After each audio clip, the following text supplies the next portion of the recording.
ఈ రోజు ఒక విజేతను కాదండి, మనం ముగ్గురు విజేతలని ఈ పాడ్కాస్ట్ షోలో మనం ఇంటర్వ్యూ చేయబోతున్నాం.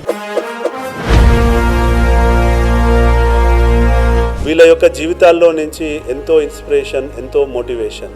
అమ్మా ఒకసారి నిన్ను చూసి చనిపోవాలని ఉన్నది, నాన్నని ఒక్కసారి పిలిచి కనుమూయాలని ఉన్నది.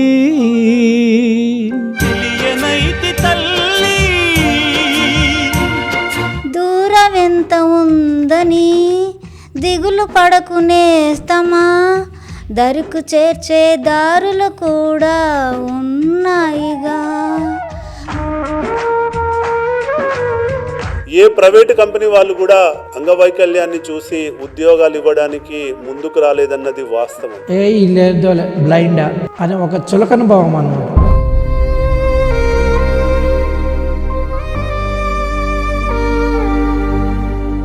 ఎలాగా చూస్తున్నారంటే పక్కన వెళ్తున్నా కూడా బ్లైండా అని చెప్పేసి ఒక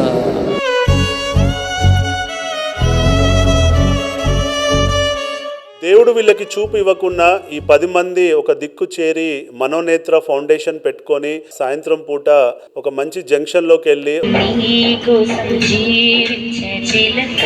ఇప్పుడు నేను ఒక రోజు మణికొండలో చూశాను మిమ్మల్ని. మీరున్న జంక్షన్ లో ఆ సమయానికి అట్లీస్ట్ ఒక 2 నుంచి 3 వేల మంది వెళ్తారండి. 2,000 మంది వెళ్ళినప్పుడు మీకు కనీసం ఎంతమంది రెస్పాండ్ అవుతున్నారని మీరు అనుకుంటారు? మన ప్రయత్నం చేద్దాం, మన బాధలు వాళ్ళకి చెప్దాం. కనీసం 10 మందికి చెప్తే ఇద్దరైనా స్పందించకపోతారా? మరి ఇప్పుడు ఒక మనిషి బతకాలి అంటే మినిమం ఒక 20,000 రూపాయలు ఉండాల్సిన పరిస్థితుల్లో చంద్రబాబు నాయుడు గారు ఓన్లీ 6,000 రూపాయలు, తెలంగాణలో 4,000 రూపాయలు ఇచ్చి చేతులు దులుపుకుంటే మరి మీరు ఎట్లా బతకగలుగుతారు? మీరు పెన్షన్ పెంచేస్తే వికలాంగులకు సరిపోతుంది అన్నట్టు ఒక ఆలోచన. చదువుకున్న అందరూ ఎంతో కష్టపడి ఎన్నో ఇబ్బందులు పడి ఎన్నో అవమానాలు ఎట్టో తట్టుకొని ఇంత చదువుకు కూడా న్యాయం జరగలేదు.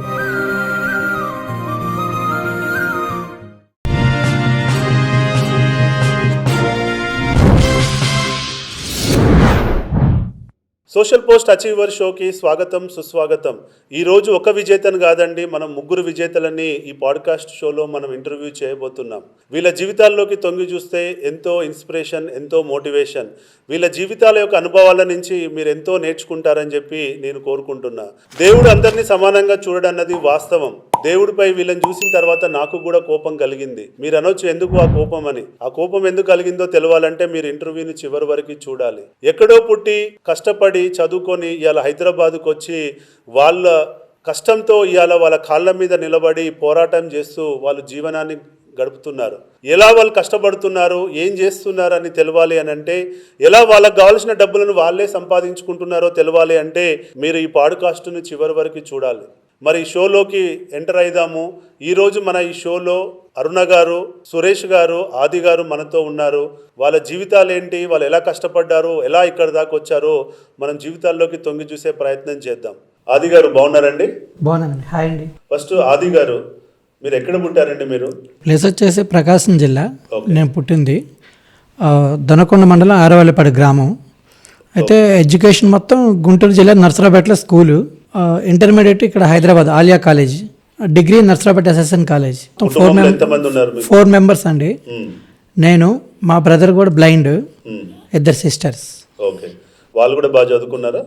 లేదండి, నేను మా బ్రదరే చదువుకున్నాను, ఆడపిల్లలు ఎవరు చదువుకోలేదు. మీ తల్లిదండ్రులు ఏం చేస్తుంటారు ఆది గారు? నాన్నగారు ఏం చేయరండి, ఖాళీగానే ఉంటారు. అమ్మగారు చనిపోయారండి, 8 years అయింది. ఓకే, మీరు ఎప్పుడు వచ్చారు హైదరాబాద్కి? అంటే 1 year అయింది సార్. సో మీ జీవితం యొక్క లక్ష్యం ఏంటండి ఆది గారు? నేను చదువుకున్నాను కాబట్టి జాబ్ అనేది నా గోల్ సార్. ప్రస్తుతం జాబ్ ట్రయల్స్ చేస్తున్నాను సార్. ఎలాంటి జాబ్స్ కోసం ప్రయత్నం చేస్తున్నారు మీరు? జనరల్గా నా క్వాలిఫికేషన్ వచ్చేసి డిగ్రీ అండి. అటు స్టేట్ అయినా సెంట్రల్ అయినా. సెంట్రల్ అంటే మాకు బ్యాంకింగ్లో అవకాశం ఉంటుంది సార్, పిఓ అయినా క్లర్క్ అయినా. లేదా స్టేట్ అయితే డిఎస్సి అంటే టీచింగ్ ఫీల్డ్ అయినా, లేదా జూనియర్ అసిస్టెంట్స్ ఇలాంటివి అని ఉంటాయన్నమాట. ఏదో జాబ్ సాధించాలనేది నా గోల్. సురేష్ గారు, మీరు ఎక్కడ పుట్టారు మీరు? సార్ నేను యాక్చువల్లీ అనంతపురం డిస్ట్రిక్ట్, ఒరవకొండ మండలం, దాని పక్కన గ్రామం మైలారంపల్లి అని విలేజ్ సార్. అయితే నేను ఇక్కడ ఒకటి అంటే నేను మామూలుగా నాకు ఏం తెలియదు సార్ అక్కడ, అంటే మా రూల్ గ్రామం కదా. సో అక్కడ నేను ఒకటి చెప్పాలి మెయిన్, ఆర్డిటి అని ఒక ట్రస్ట్ ఉంది సార్. అంటే అది కేవలం మా లాంటి వాళ్ళు కావచ్చు, లేకుంటే అంటే అప్పుడు మాది కరువు జిల్లా కదా సార్. సో కాబట్టి స్పెయిన్ దేశం నుంచి ఫాదర్ విన్సెంట్ పెరర్ అని ఒక అతను వచ్చారు సార్. అతను వచ్చి ఆర్డిటి ట్రస్ట్ అనేది ఫౌండేషన్ చేశారనమాట, అంటే ఫౌండర్ అనమాట. సో ఆర్డిటి అంటే రూరల్ డెవలప్మెంట్ ట్రస్ట్. ఆ ఆర్డిటిలో అంటే మాలాంటి వాళ్ళని, వెనుకబడిన వాళ్ళని ముందుకు తేవడం అనేది వాళ్ళ లక్ష్యం అనమాట.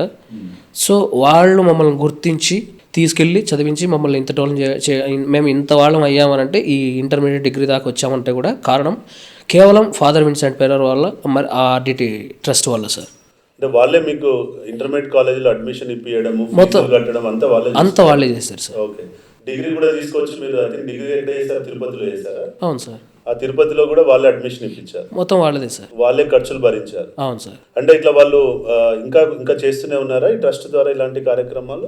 ఉన్నాయి సార్, ఇప్పటికి ఇంకా చేస్తూనే ఉన్నారు. అయితే మా ఫాదర్ విన్సెంట్ పెరర్ అన్నాను కదా, తను అంటే ఆయన గారు ఎక్స్పైర్ అయ్యారు సార్. ఆయన భార్య ఇప్పుడు మెయింటైన్ చేస్తున్నారు, అది నడిపిస్తున్నారు అనమాట. నేనేంటంటే మొత్తం నేను ఈ విధంగా డెవలప్ ఉన్నానంటే కేవలం ఆ ట్రస్ట్ వల్లే సార్. ఏ సింగింగ్ అయినా సరే, ఎడ్యుకేషన్ అయినా సరే, ఇప్పుడు కేవలం నేను ఇంత ఎత్తుకు ఎదిగానంటే కేవలం ఆ ఆర్డిటి ట్రస్ట్ వల్ల, ఆయన ఫాదర్ విన్సెంట్ పెరర్ వల్ల. భవిష్యత్తులో మీరు ఏం సాధించాలని అనుకుంటున్నారు సార్? భవిష్యత్తులో ఏం అంటే ఒక జాబ్ అనేది మనకు నీడ్ సార్.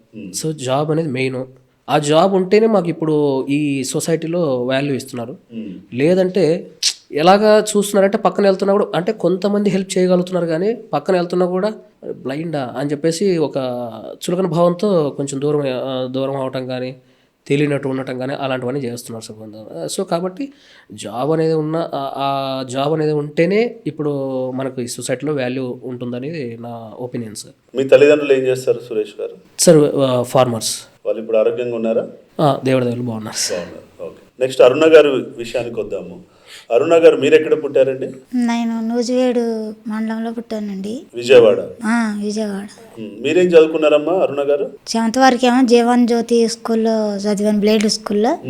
ఇంకా అక్కడి నుంచి మళ్ళీ విజయవాడ గుణదల హై స్కూల్లో ప్రైవేట్గా 10th కట్టాను. తర్వాత కాలేజీలో జాయిన్ అయ్యాను కానీ లేడీస్ తీసేశారని చెప్పి హాస్టల్, ఇంకా కాలేజీ వెళ్ళలేకపోయాను. ఏ కాలేజ్ అమ్మది?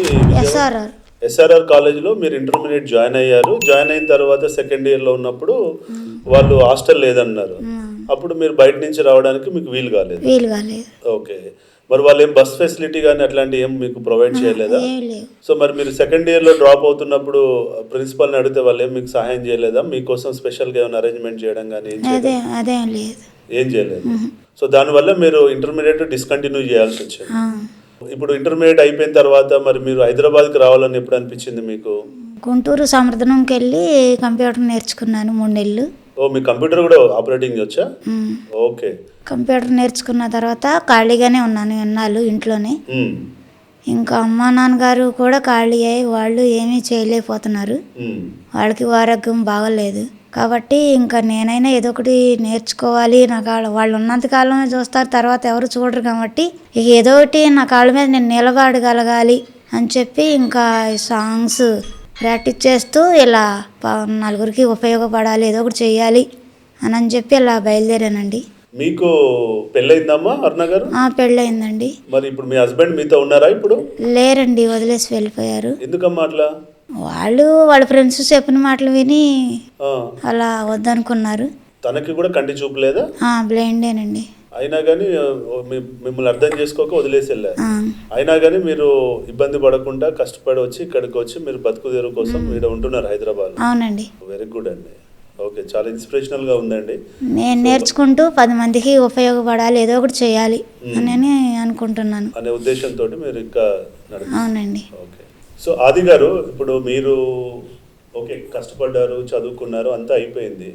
ఈ చదివే క్రమంలో ఈ సమాజం నుంచి మీకు వచ్చినటువంటి ఇబ్బందులు ఏంటండి? మీరు ఎలా ఇబ్బంది పడ్డారు? ఈ సమాజం మిమ్మల్ని ఎలా చూసింది? మీరు చదువుకునేటప్పుడు మీ కాలేజీలలో కానీ అక్కడ కానీ ఎలా చూశారు మిమ్మల్ని? అంటే జనరల్గా ఏంటంటే మాకు 1 to 10th class blind school, pure blind school. అది ఇంటర్మీడియట్ వచ్చేసి నార్మల్స్ తోటి అనమాట. మాకు జనరల్గా కాలేజ్ ప్రత్యేకంగా ఏమి ఉండవు, ఆర్ట్స్ గ్రూప్లో తీసుకుంటాం మేము. అయితే నార్మల్స్లో అంటే కొంత హెల్ప్ జరిగినప్పటికీ కొన్ని ఇబ్బందులు ఉంటాయి సార్. అంటే ఎట్లా? అంటే అనే హెల్ప్ పరంగా మనకి అంటే మా గురించి కొంత అవగాహన లేకపోవడం, కాకపోతే మాకు ఉన్న కొంత అడ్వాంటేజ్ ఏంటంటే లెక్చరర్స్ వల్ల కాస్త మాకు హెల్ప్ చిక్కేది అనమాట. వాళ్ళు మీకు సహాయం చేసి మాకు అంటే లెసన్స్ చెప్పడం, మా లిపిలో రాసుకుంటాం సార్ మేము, అలా వాళ్ళ ద్వారా హెల్ప్ జరిగేది అనమాట. కాకపోతే చాలా చాలా ఇబ్బందులు పడేవారం అనమాట. కొంతమందికి చులకనగా చూడటం, అంటే బ్లైండా అన్నట్టు, అలాంటి బాధలన్నీ పడి అలా చదువుకోవాలి అని ఒకటి అనుకొని చదువుకున్నాం. అంటే రెండు రకాలండి. ఒకటేమో మీ కాలేజీలో ఉండేటువంటి పిల్లలతోటి మీకు ఎలాంటి, మీ చుట్టూ ఉన్న స్టూడెంట్స్ తోటి మీకు ఎలాంటి అనుభవాలు ఉండేటి? అంటే రకరకాలుగా ఉంటారు కాబట్టి అండి, కొంతమంది మనకి హెల్ప్ఫుల్గా ఉంటే, కొంతమంది బ్లైండా ఇతంత మనకి ఎందుకు అన్నట్టు ఉండేవారు అనమాట. అంటే మీతో చదువుకునే టైంలో మీకు మీతోటి ఎవరైనా ఫ్రెండ్షిప్ చేయాలని ముందుకు వచ్చేవాళ్ళ? ఉన్నారు సార్, ఇప్పటికి కూడా వాళ్ళు టచ్లోనే ఉంటారు. ఓకే. అలా ఉన్నారు, ఇలా ఉన్నారనమాట. కాకపోతే ఎక్కువగా ఏంటంటే మాతో కలవడం అనేది చాలా చాలా తక్కువ మంది. బ్లైండ్తో మనకు ఫ్రెండ్షిప్ ఏంటంటే మాకేంటంటే అండి ఒక గార్డియన్గా ఉండాలన్నమాట. మనం వెళ్ళాలన్నా రావాలన్నా దేనికైనా సరే ఎంతో ఓపిక సహనంతో పనిచేయాలి. అలా చాలా తక్కువ మందికి ఉంటారనమాట. సో అది కాలేజ్ పరంగా అండి. మరి సమాజం పరంగా మీకు సొసైటీలో ఎలాంటి ఇబ్బందులు ఎదురయ్యాయంటారు ఇప్పటి వరకు? సమాజంలో అంటే అండి ఇదే పరిస్థితి అండి. ఎట్లా ఉంటుందంటే లేదోలే బ్లైండా అనే ఒక చులకన భావం అనమాట. కేవలం మేము అనుకునేది ఏంటంటే, ఇలా అనుకున్న వాళ్ళకి మనం ఛాలెంజింగ్గా తీసుకొని దీని నుంచి మనం ఇంకా బెటర్గా ప్రిపేర్ అయ్యి ఎదిగి చూపించాలి అనేది ఒక గోల్ సార్ మాకు. సో సురేష్ గారు, మీరు చదువుకునే టైంలో మీకు ఎలాంటి ఇబ్బందులు ఎదురయ్యాయి మీ స్కూల్స్లో, కాలేజెస్లో కానీ? మీరు తిరుపతి దాకా వెళ్ళి ఆర్ట్స్ కంప్లీట్ చేశారు, ఎలా అనిపించిందండి మీకు? సార్ నేను యాక్చువల్లీ స్కూలింగ్ అయినా ఇంటర్ వరకు అయినా కూడా మేమంతా అంటే ఒక 10th వరకు కూడా నాకు ఎటువంటి ఇబ్బంది లేదు సార్. ఎందుకంటే ఆర్డిటీ అన్న చెప్పాం కదా సార్, ఆ ట్రస్ట్లోనే కొంచెం మాకు కంఫర్టబిలిటీ అన్నీ మొత్తం అంటే అన్ని ఫెసిలిటీస్ ఉండేవి. సో 10th వరకు నాకు కష్టం అంటే ఏం తెలిసేది కాదు. ఇంటర్ కూడా మ్యాక్సిమం బ్లైండ్సే ఉన్నాను సార్. అంతా ఇక్కడే సికింద్రాబాద్లో ఉంటుంది సార్. ఓకే. అక్కడ వరకు అయితే ఇబ్బంది లేదు. డిగ్రీలో అయితే కొంచెం డిఫరెన్సియేషన్ అనేది వచ్చింది సార్. అంటే నార్మల్స్తో ఉంటాం కాబట్టి కొంతమంది బాగా పలకరించేవాళ్ళు, కొంతమంది అంటే మనం వెళ్తున్నట్టుగానే సైడ్కి వెళ్ళిపోవటం కానీ ఇలాంటివి చూసి కొంచెం హెల్ప్ చేయకపోగా మరి నవ్వుకోవటాలు ఇలాంటివి కూడా ఉంటాయి సార్. అలాంటివి కూడా మేము ఫేస్ చేసాం. సో ఏమున్నా అంటే డిగ్రీలో ఉన్నప్పుడు కూడా మేమే కొంచెం అన్నీ కూడా చూసుకొని వెళ్ళేవాళ్ళం. అంటే మాతో కొంచెం పార్షియల్ బ్లైండ్స్ ఉంటారు కదా సార్ మా ఫ్రెండ్స్, వాళ్ళు కానీ వాళ్ళకి తెలిసిన వాళ్ళు నార్మల్స్ ఉంటారు, వాళ్ళ ద్వారా అలాగే మా పనులు అయితే చక్కగా అయిపోయాయి సార్. అంటే మీకు చదువుకునే టైంలో ఎవరైనా మంచి మిత్రులు అయ్యారా మీకు సపోర్ట్ చేసే విధంగా కానీ, మీకు మోరల్ సపోర్ట్ కోసం కానీ? ఉన్నారు సార్, ఒకరు ఇద్దరే సార్ అంతే. ఇంకా ఇప్పుడైతే వాళ్ళ కాంటాక్ట్లో కూడా లేరు అనుకోండి. ఓకే. సో ఆది గారు, ఇప్పుడు మీరు కష్టపడి చదువుకున్న తర్వాత హైదరాబాద్కి రావాలని ఎందుకు అనిపించింది మీకు? అంటే జనరల్గా మేము ప్రోగ్రామ్స్ చేస్తాం సార్, ఇలా పాటలు పాడతాం అనమాట. ఒక 1 year క్రితం మా ఫ్రెండ్ చెప్పాడు అనమాట, వాళ్ళ దగ్గర హైదరాబాద్ వెళ్ళు అని. అది అంకలా ఇక్కడికి వచ్చారనమాట. మరి ఇప్పుడు మీరు ఆది గారు, మీరు సురేష్ గారు, అరుణ గారు, మీరు అందరు ఎక్కడ పరిచయం అయ్యారు? మీరు ఈ లూయిస్ ప్రెలీ అని మా చదువు కనిపెట్టిన బర్త్డేలు జరుగుతాయి. అవునండి. అలా ఒకరికొకరు వెళ్తూ వస్తూ ఉంటాం. అలా పరిచయం అయ్యామన్నమాట. ఆ పరిచయం ఇక్కడికి వచ్చాం, హైదరాబాద్ వచ్చాం. ఇక్కడికి వచ్చాక ఇంకా అంతా ఎవరైనా కొత్త వాళ్ళు వచ్చినా మాకు అన్న ఫ్రెండ్స్ అయిపోతాం. ఎందుకంటే అంతా ఒకే కేటగిరీ కదా మేమంతా. ఓకే. మాకు ఆ ప్రాబ్లమ్స్ ఏముండవు. సో వచ్చిన తర్వాత మీరందరూ కలిసి ఈ పాటల ప్రోగ్రామ్ స్టార్ట్ చేశారు. చేసి మీరు ఆ పాటల ప్రోగ్రామ్కి ఏ పాటలు పాడాలి, ఎక్కడ వెళ్ళి పాడాలి, ఎవరి ద్వారా వెళ్ళాలి, ఇదంతా కొంత వివరిస్తారా? మీరు ఎలా చేశారు ఇదంతా అన్నది? అంటే జనరల్గా ఎలా ఉంటుంది అంటే సార్, ఈ పాటలు పాడాలి అంటే ఇప్పుడు జనాలకి కాస్త సెంటిమెంట్ పాటలు అనేవి ఇంపార్టెంట్ మేము నేర్చుకుంటాం సార్. ఎందుకంటే మేమే సరదా కోసం చేసేది కాదు, బ్రతుకు తెరువు కొరకు కాబట్టి సెంటిమెంట్గా ఉన్నాయి, సబ్జెక్ట్ ఉన్నాయి, అలా నేర్చుకుంటాం అనమాట. ఇక ప్రాంతం అనేది ఈరోజు ఇక్కడికి వెళ్తే రేపు పొద్దున, ఉదాహరణకి ఈరోజు ఇక్కడ పెట్టామనుకోండి, రేపు పొద్దున ఇంకొక ఏరియాకి పెట్టుకోవడం అలా. సో సురేష్ గారు, మొత్తం మీ టీంలో ఎంతమంది ఉన్నారు మొత్తం సురేష్ గారు ఈ పాటల టీంలో? సార్ ఇప్పుడు దాదాపు 10 members దాకా ఉన్నారు. మీ టీంకి ఏమైనా పేరు పెట్టారా? మీ బృందానికి ఏదన్నా, ఇప్పుడు చాలా మంది ఒక బృందంగా పనిచేసినప్పుడు ఒక పేరు పెట్టుకుంటారు కదా బ్రాండింగ్ చేసుకోవడానికి. సార్ మీ బృందం పేరు ఏంటండి? Manonetra blind society. మనోనేత్ర. ఈ మనోనేత్ర అనేటువంటి టీంలో మొత్తం 10 మంది మీరు కలిసి పనిచేస్తున్నారు. ఓకే. ఈ 10 మందిలో రోజు ఎన్ని టీములుగా డివైడ్ అయ్యి వెళ్ళి పాటలు పాడుతుంటారు? సార్ ఒక్కొక్క ఏరియా అంటే ఇప్పుడు ఫర్ ఎగ్జాంపుల్ మేము ఒక 3-4 మెంబర్స్ ఉంటారు, వాళ్ళతో పాటు ఒక హెల్పర్ ఉంటారు, డ్రైవర్ ఉంటారు. సో ఇలాగా ఒక 4 టీమ్స్ వెళ్తాం సార్. అంటే 4 టీమ్స్ కాదు, ఈ ఒక్కొక్క రోజు ఒక విధానం బట్టి సార్. ఇప్పుడు ఫర్ ఎగ్జాంపుల్ వర్షాకాలం ఉంది అనుకోండి సార్, ఒక దాంట్లో 2 మెంబర్స్ 3 మెంబర్స్ వెళ్తాం. ఎందుకంటే వర్షాకాలంలో జరగచ్చు జరగకపోవచ్చు, దాని కంఫర్టబిలిటీని బట్టి వెళ్తాము. సో ఈ మనోనేత్ర అనేటువంటి బృందాన్ని మీరు తయారు చేసుకొని 10 మంది 4 టీములుగా డివైడ్ అయ్యి వెళ్తున్న క్రమంలో మీరందరూ ఎక్కడ ఉంటున్నారు? అందరూ ఒక ప్లేస్లో ఉండాలి కదా, మీరందరూ అకామిడేషన్ ఏంటి పరిస్థితి? సార్ మాకు బోరబండ దగ్గర కార్మిక నగర్ అని ఏరియా ఉంటుంది. ఆ కార్మిక నగర్లో ఒక అతన్ని, అంటే మాకు ఏంటంటే సార్ ఈ హైదరాబాద్ వచ్చిన తర్వాత బ్లైండ్స్కి ఎవరైనా రెంట్ ఇవ్వాలన్నా కూడా కొంచెం ఆలోచిస్తారనమాట. అవును. అది ఎందువల్ల అన్నది అయితే మాకు క్లారిటీ ఇప్పటికీ లేదు సార్. ఎందుకంటే మేము దాన్ని ఏమంటారు అంటే ఫ్రాంక్గా గలీజ్ చేస్తామనేసో లేకుంటే నీట్గా ఉంచుకోమనేసో శుభ్రంగా ఉంచుకోము రూమ్స్ అని ఇది వాళ్ళు ఆలోచిస్తారు. అంటే వాళ్ళ థాట్స్ సార్ అవి మనకు తెలియదు. కాబట్టి మీకు ఇల్లు దొరకడం కూడా కష్టమైంది. మరి ఎవరు హెల్ప్ చేశారు? మరి ఇల్లు ఎవరు ఇవ్వనప్పుడు మేము మీకు అయితే ఇక్కడ మాకు ఒక అతను వేరే మా తెలిసిన వాళ్ళు ఉన్నారు, వాళ్ళ ద్వారా ఒక అతను కన్సల్ట్ అయితే ఇప్పుడు మా వెంబడి వచ్చారు సార్. ఆయన అతను మాకు దయతో 4 రూమ్స్ ఇచ్చారు. అయితే మేము రెంట్ ఇచ్చుకుంటాం వాళ్ళకి, ఆయనకి. ఇలాగ ప్రోగ్రామ్స్ చేసినప్పుడు వచ్చిన ఈ డబ్బుతోటే మేము ఆయన రెంట్ ఇస్తూ ఉంటాం సార్. ఆ వ్యక్తి వల్ల మీకు ఇవాళ హైదరాబాద్లో ఒక అకామిడేషన్ దొరికింది, అందులో మీరు అందరు ఉండి పని చేసుకుంటారు. అవును సార్. మరి అకామిడేషన్ నుంచి రోజు పాటలు పాడడానికి ఒక ఏరియాకి వెళ్ళాలి అనుకోండి, మిమ్మల్ని ఐ థింక్ మణికొండలో చూశాను అనుకుంటా. మీ అకామిడేషన్ ఎక్కడ ఉన్న రేమత్ నగర్ నుంచి మణికొండ వెళ్ళాలి అంటే మరి రోజు మిమ్మల్ని ఎవరు పికప్ చేసుకుంటారు, ఎవరు డ్రాప్ చేస్తారు సురేష్ గారు? సార్ ఆటో డ్రైవర్లు వస్తారు సార్. వాళ్ళని అంటే ఇదే ఇప్పుడు మేము చెప్పాం కదా సార్, ఆయన రెంట్కి అయితే ఎవరైతే ఇచ్చారో అతనికి మేము కాల్ చేస్తే అందరినీ అంటే ఎవరు అవసరమో ఎవరు అవైలబిలిటీ ఉంటే వాళ్ళని మాకు పిలిపిస్తారు, పంపిస్తారు సార్. ఓకే. అట్లా మీకు ట్రాన్స్పోర్టేషన్ కూడా వాళ్ళే ఫెసిలిటీ ఇస్తున్నారు. అక్కడికి వెళ్ళిన తర్వాత మరి ఏరియాలో మీరు ఉండాలి, ఇదంతా ప్లానింగ్ ఎవరు చేస్తారు? ఏ పాటలు పాడాలి ఎవరన్నది దీనికి ఉన్నారా, మీరే చేసుకుంటారా? అంతే మేము డిస్కస్ చేసుకుని చేస్తాం సార్. సో పాటలు పాడిన తర్వాత మళ్ళీ రాత్రి ఇంటికి రావడం జరుగుతుంది. అవును సార్. మరి సురేష్ గారు ఈ భోజన వసతులు ఎవరు చూసుకుంటారు మీకు?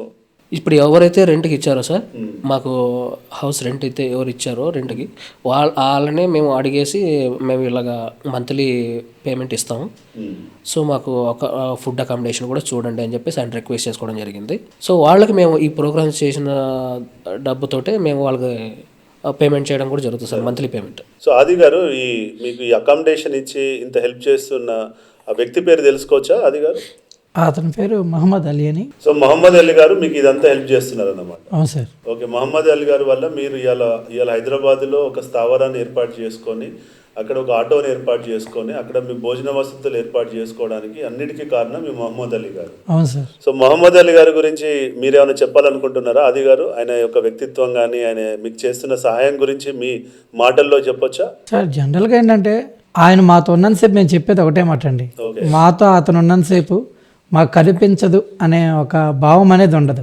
ఎందుకంటే ఒక మామూలుగా అతను మా ఫ్యామిలీ నెంబర్ కంటే కూడా ఎక్కువగా, ఎందుకంటే హెల్త్ ఇష్యూస్ ఏ వచ్చినా అర్ధరాత్రి ఫోన్ చేసినా కూడా నేను రాను అన్నాడు. వర్షం వచ్చినా ఏది వచ్చినా సరే ఆయన చాలా ఫోన్ చేయగానే వచ్చేస్తాడనమాట.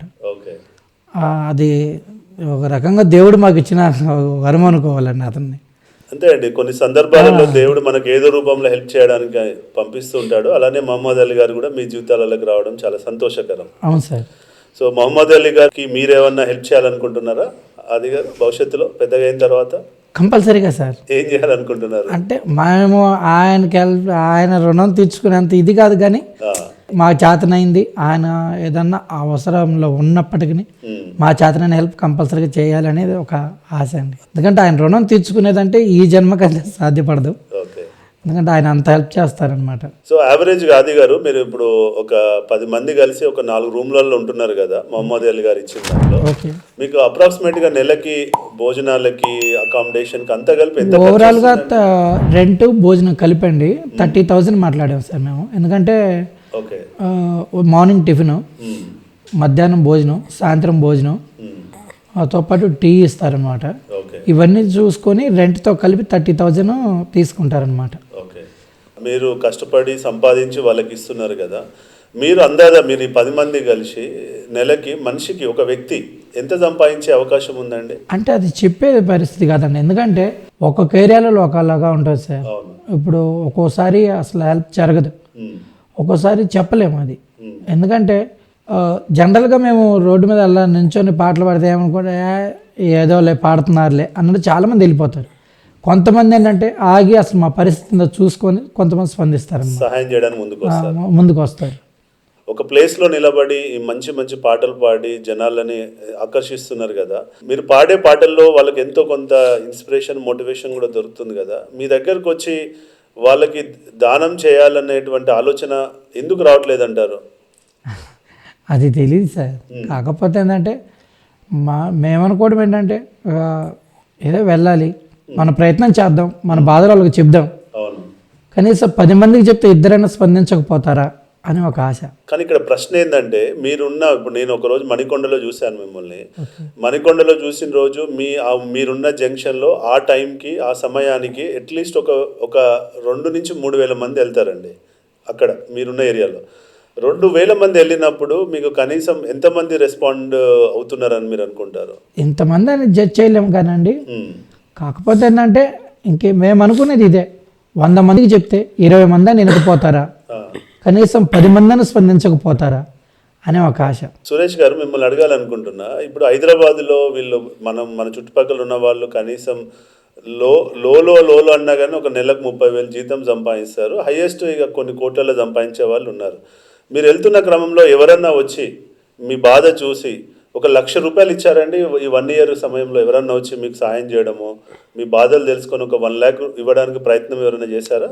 అలాంటి ప్రయత్నాలు అయితే ఇప్పటివరకు అయితే ఏం జరగలేదు సార్. అసలు ఎప్పుడు జరగలేదు ఈ 1 yearలో? లేదు సార్. సో కాకపోతే వచ్చి వాళ్ళకి తోచిన సహాయం అయితే కంపల్సరీ ఎంతో కొంత అయితే చేస్తారు. ఇప్పుడు మీరు చెప్పిన లెక్క ప్రకారము ₹30,000 10 మంది కంటే నెలకి ఒక్కొక్కరికి ₹3,000 ఖర్చు అవుతుంది. ఖచ్చితంగా సార్. 3,000 అన్ని చిల్లర ఖర్చులు చేసుకుంటే మీ ఖర్చు 5,000 వేసుకుందాం. నెలకి కనీసం మీరు ఎంత ఆదాయం వస్తుంది మీకు? సార్ అంటే ఆదాయం అనేది చెప్పలేం, కానీ మామూలుగా అంటే మా ఖర్చులు అన్నీ వెళ్ళిపోయి కూడా మొత్తం అన్నీ కలిపితే కూడా 10-15 దాకా రావాలి సార్ ఆ లెక్క. కానీ మాకు అంత అయితే ఇప్పుడు రావట్లేదు. లేదు సార్. అంటే అందాదా ఒక 15,000 మీకు వస్తుందా సురేష్ గారు ఒక నెల అంతా కలిపితే? అంత అంటే ఇప్పుడు కష్టమే సార్.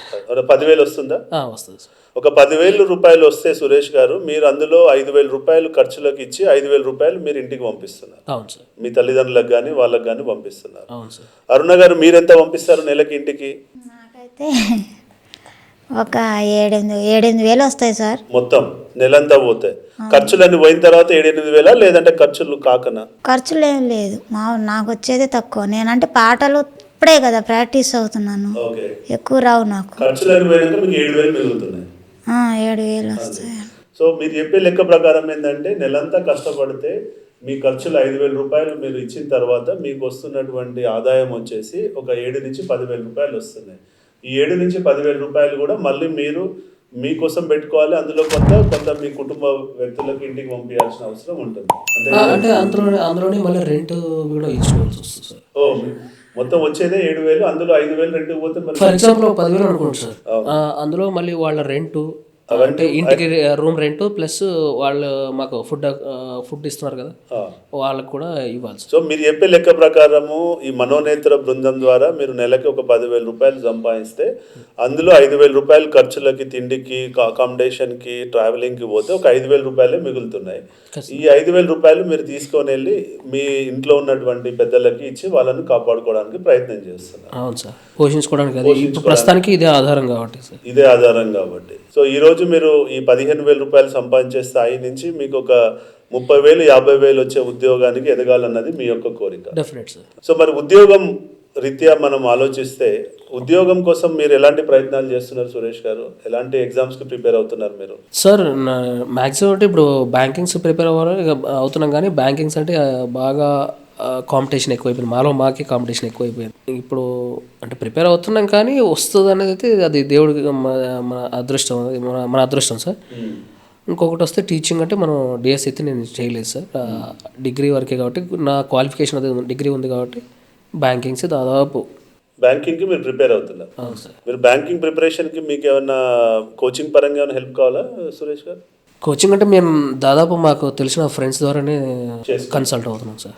మీరు ఆది గారు, మీరు ఏ ఎగ్జామ్కి ప్రిపేర్ అవుతున్నారు? ఏ జాబ్ కొట్టాలన్నది మీ ఆశయం? అట్లా జనరల్గా మనకు స్టేట్లు అంటే సిలబస్ ఏం దొరకవు సార్.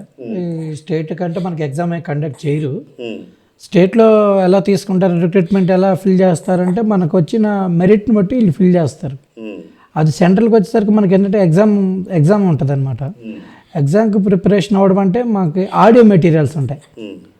ఆడియో మెటీరియల్ ద్వారా మేము ప్రిపేర్ అయ్యి ఎగ్జామ్ రాయడమే అండి. అంటే స్క్రైబ్ని ఇస్తారు మాకు, వారి ద్వారా ఎగ్జామ్ రాయడమే. అలాగని మనం ట్రైనింగ్కి వెళ్ళడానికి అవకాశం లేదు సార్. ఎందుకంటే మేము ట్రైనింగ్కి వెళ్తే మళ్ళీ మాకు ఇన్కమ్ ఉండదు, ఇది ఒక ప్రాబ్లం.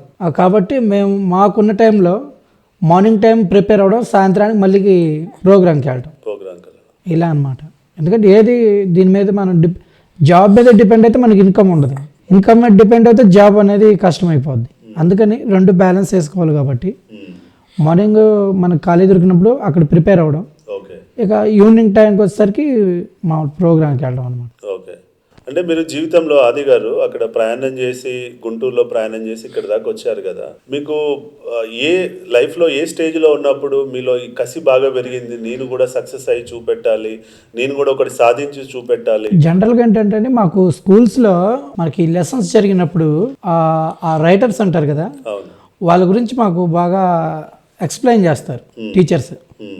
దాని ద్వారా మాకు చిన్నప్పటి నుంచే ఒక ఇది అనేది ఏర్పడుతుంది అనమాట. ఇంకా అలా ఇక అనుకున్నాం కంపల్సరీగా మనం ఒక స్థాయికి రావాలి. సో అనే కసి మీలో పెరిగింది కదా ఆ రోజు.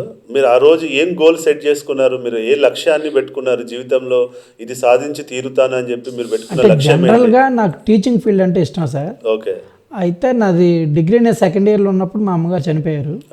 తద్వారా నేను ఇక టీటీసీ చేయాలనే ఆశ వదిలేశాను అనమాట. ఎందుకంటే నాన్నగారు ఏం పని చేయలేరు, అన్నయ్య కూడా బ్లైండ్, అందుకని ఇంకా టీటీసీ అనేది వదిలేశాను. డిగ్రీ తర్వాత ఇంక ఈ ఫీల్డ్కి వచ్చాను అనమాట. సో జీవితంలో మీరు ఏ స్థాయికి వెళ్ళాలనుకుంటున్నారు?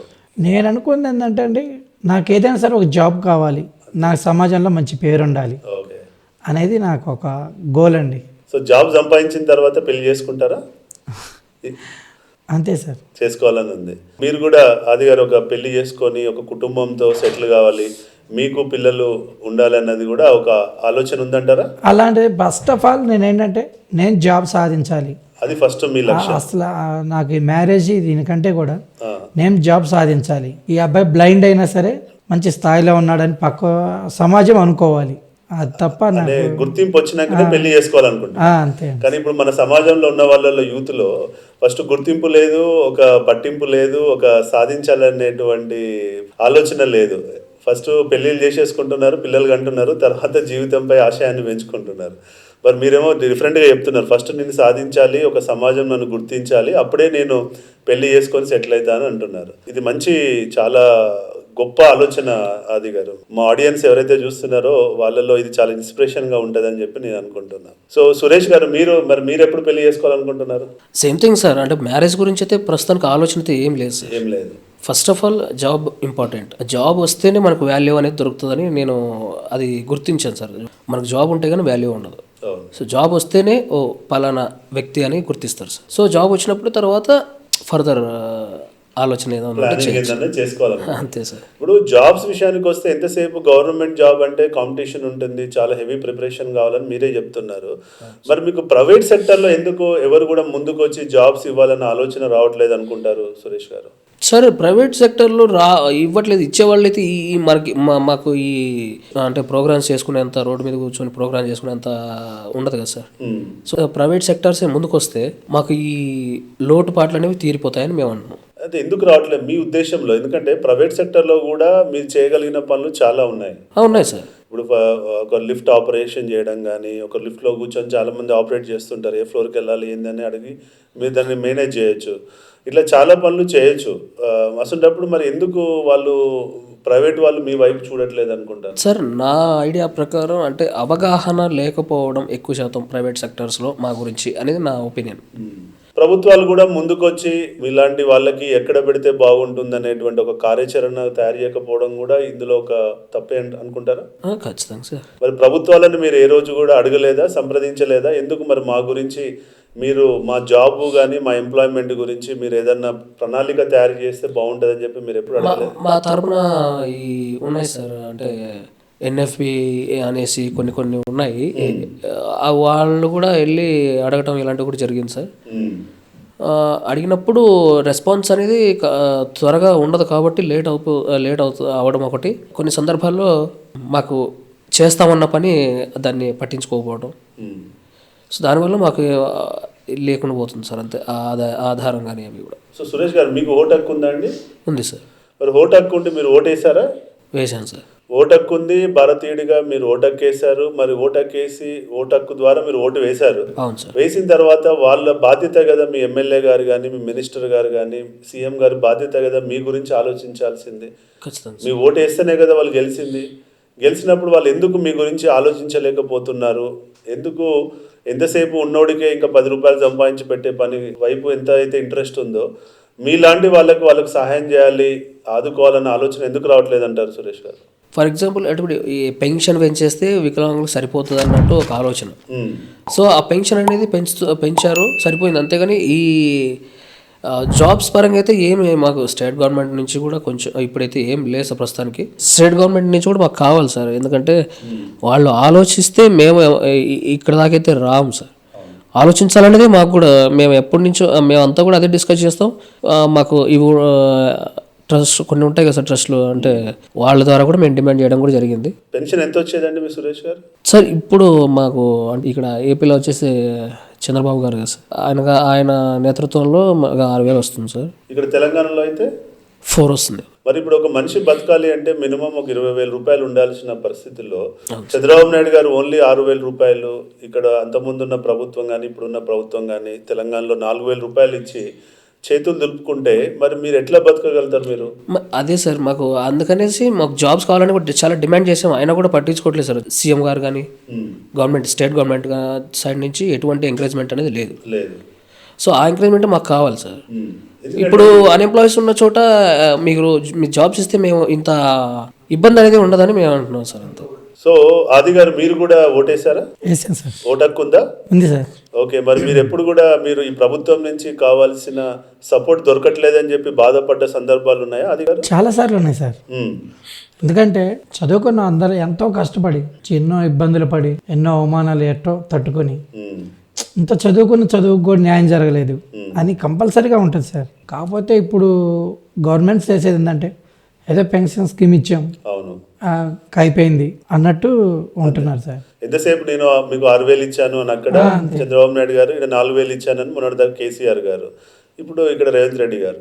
అంటే ఇట్లా ఏదో అమౌంట్ ఇచ్చాను దులుపుకోవడం తప్ప మరి మీ పరిస్థితి ఏంటి, మీ ఇబ్బందులు ఏంటి అనేది ఆలోచించే పరిస్థితి లేదు. ఇప్పుడు మరి మీకు ఉండడానికి ఇల్లు ఇవ్వక, అంటే హైదరాబాద్ లోకి మీరు వచ్చిన తర్వాత ఇల్లు ఇవ్వడానికి ఎవరు కూడా ముందుకు రాలేదని చెప్పి మీరు మీ బాధను వ్యక్తపరిచారు, రైట్? ఒక ఇల్లు ఇవ్వడానికి ఎవరు ముందుకు రానప్పుడు ప్రభుత్వాలు ఎవరి గురించి ఫస్ట్ ఆలోచించాలి? మీలాంటి వాళ్ళ గురించి ఆలోచించి, అరే వీళ్ళకి సమాజంలో ఇల్లు ఇవ్వడానికి ముందుకు ఎవరు వస్తలేరు కదా అని ఆలోచించి వాళ్ళు ఫస్ట్ మీకు ఒక ఇల్లు ఏర్పాటు చేయడమో, ఒక షెల్టర్ ఏర్పాటు చేయడమో వాళ్ళు చేయాలి.